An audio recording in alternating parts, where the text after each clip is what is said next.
Dans le cadre du projet de fondation de la sous-station Heartland, le savoir-faire, combiné à du matériel non conventionnel, a permis de créer une solution fiable et rentable pour les semelles sur pieux.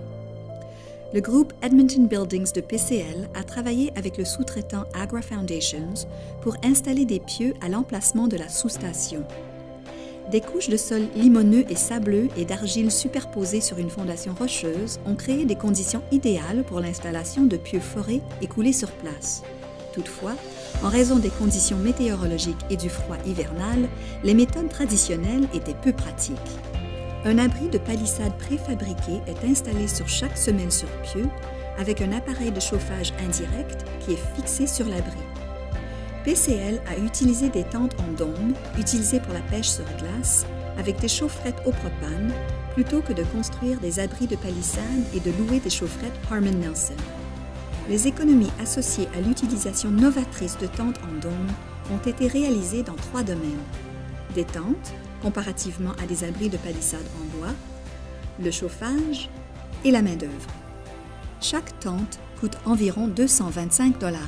Le coût total des 57 tentes était de 12 825 $ et lorsque divisé par le nombre de pieux, le coût est de 32,06 $ par pieu. Le coût total du bois pour un nombre équivalent d'abris de palissade aurait été de 49,74 $ par pieu. Cela représente une économie de coût pour les palissades de 17,68 $ par pieu, soit un montant total de 7 072 $. Pour la location de génératrices, d'appareils de chauffage indirect et de réservoirs de propane et le propane, le coût aurait été de 447 $ par pieu. Le coût de chauffage pour la méthode utilisée, y compris le propane, les bouteilles de propane et les chaufferettes paraboliques, était de 85,56 $ par pieu.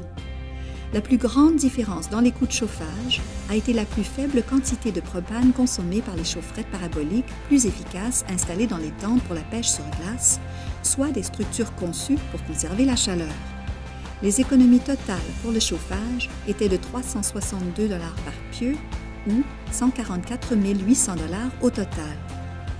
La main-d'œuvre nécessaire pour les palissades traditionnelles et le chauffage comprend des tâches de ravitaillement en combustible et d'entretien des génératrices, d'enlèvement et de réinstallation des génératrices et des réservoirs de propane, ainsi que l'installation et le démontage des abris de palissade. On estime qu'il faut 3 heures personne par pieu pour réaliser ces tâches. La main-d'œuvre réelle nécessaire sur ce projet a été de 2,35 heures personne par pieu pour installer, enlever et surveiller les chaufferettes. La surveillance des chaufferettes exige un manœuvre qui vérifie et remplace les chaufferettes quotidiennement afin d'assurer qu'elles fonctionnent bien et qu'elles contiennent assez de propane pour la nuit. Les économies totales pour la main-d'œuvre étaient de 35,77 $ par pieu pour un total de 14 308 $. Les économies de coût global qui ont été réalisées en utilisant des tentes plutôt que le chauffage et les palissades traditionnelles sont de 415,45 $ par pieu pour un total de 166 180 $.